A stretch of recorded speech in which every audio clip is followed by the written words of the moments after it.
The two stories I am about to share were told to me when I was younger. The first set in New England, the second somewhere down in Appalachia. From the north, we have a ghost town first described to me by my father when I was in my early teens, a tale of a town gone missing and a woman gone mad. From the south, we have the story of a lonely old woman out for blood and body parts, or so I was told by a group of teenagers when I was 9. In the years since, I have looked these legends up online. Research will show you variations of the stories I heard regarding the ghost town, along with extra details, but I'm going to relay it to you the way my father relayed it to me. The woman from the second story, however, remains elusive, persistent to remain a shadow even in this age of transparency, and in fact, any insight into the tale you can offer would be appreciated. So grab a drink, settle into box 5, and let's begin. One day when I was out with my dad on his back deck, the conversation took a turn toward the supernatural, when my father told me he was really good at sensing when a place was good or bad. I wasn't sure what he meant, and he explained that after years of traveling and hiking, he could just tell when a place, the land, was good. But at the same time, he could tell when the land was evil. For instance, he told me, there's a place called Dudleytown up along the Connecticut River, tucked away in the woods where Connecticut borders Massachusetts. It was a ghost town like Roanoke, where the townspeople at one point completely vanished.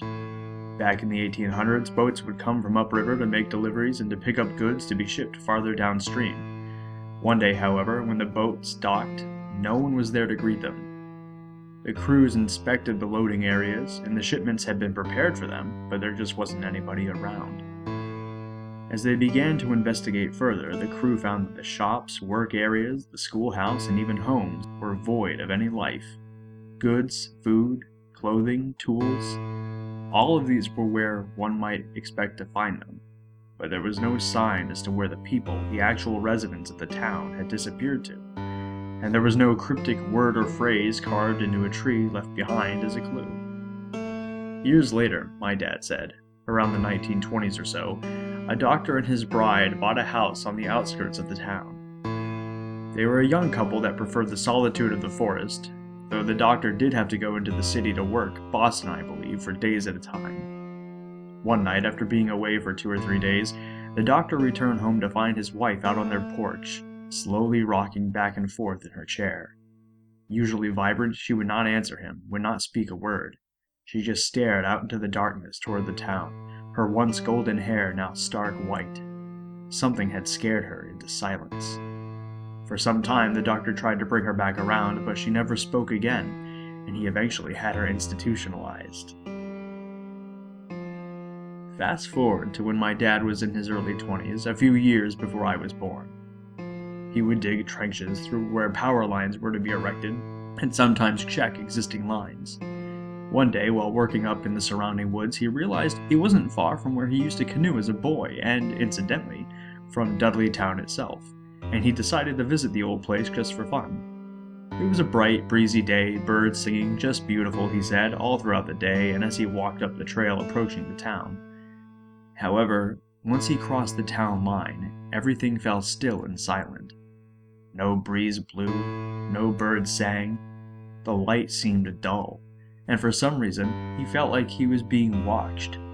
Not just watched, but like someone were standing right beside him. He backtracked a few paces and walked back down the trail. The wind blew, the birds sang, but upon crossing back over the property line and re-entering the town, all the sounds of the forest, all signs of life, simply stopped, as if someone just flipped a switch. It was a dead place. The stillness, the feeling of being watched, of being surrounded, finally became too much. And he left. He left, he said, and he will never go back. When I was 9 and living in Virginia, my mom and I were visiting a friend who had 3 teenage sons. While I was hanging out with them in the kitchen, one of the boys mentioned how their house used to be haunted. They would constantly hear footsteps coming from up in the attic, so finally they laid out some flour one night, only to find footprints in it the following morning. Trying to one-up his brother, another boy said, Remember the time Grandpa saw the devil down by the creek? Oh no, don't tell that one, it's too scary. What happened? I asked them. One time, when our grandpa was a boy, he went down to the creek, and the devil was down there sitting on a rock. And then what? I asked. That's it. He saw the devil sitting on a rock, twitching his tail down by the creek. Even at 9, I was unimpressed. They weren't sure they were allowed to repeat what was essentially the title of the story because they thought it was too scary. The devil sat down by the creek. Okay, great. What about donkey legs? One of the boys said. He looked scared, just saying the name. Yeah, what's donkey legs? I said. Third story was the charm as far as creeping me out. Donkey legs, they said, was an old woman who lived out alone in the hills, save for her constant companion, a donkey. They were completely isolated, apart from the trains rolling by near her home. One day, they said, she fell asleep while taking a walk along the tracks, and she was somehow positioned so that her legs were right in harm's way of the next train. As I grew older and reflected on this part of the story, I thought maybe she had some sort of heat stroke or took a fall. Who takes a nap down on railroad tracks?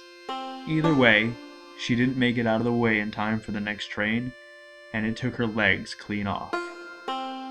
After managing to crawl her way back home, they said, she made her way into the barn where she kept her donkey and a sharp axe.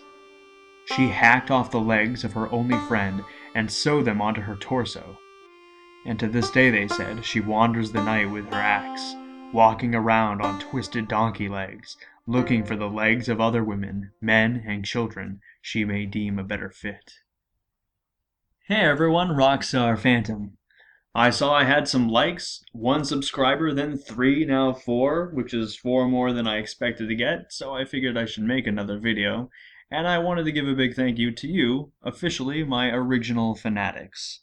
Yes, that is with a PH. Anyway, part of the goal of this channel is to offer something a little different from some of the other horror channels, so if you have ideas as to what you'd like to see, feel free to leave a comment below. Still, I do love those true creepy encounters, ghosts, near kidnappings, Facebook creepers, and the like, so please email the address in the description below and fill my inbox like it's prom night. And I'll see you next time.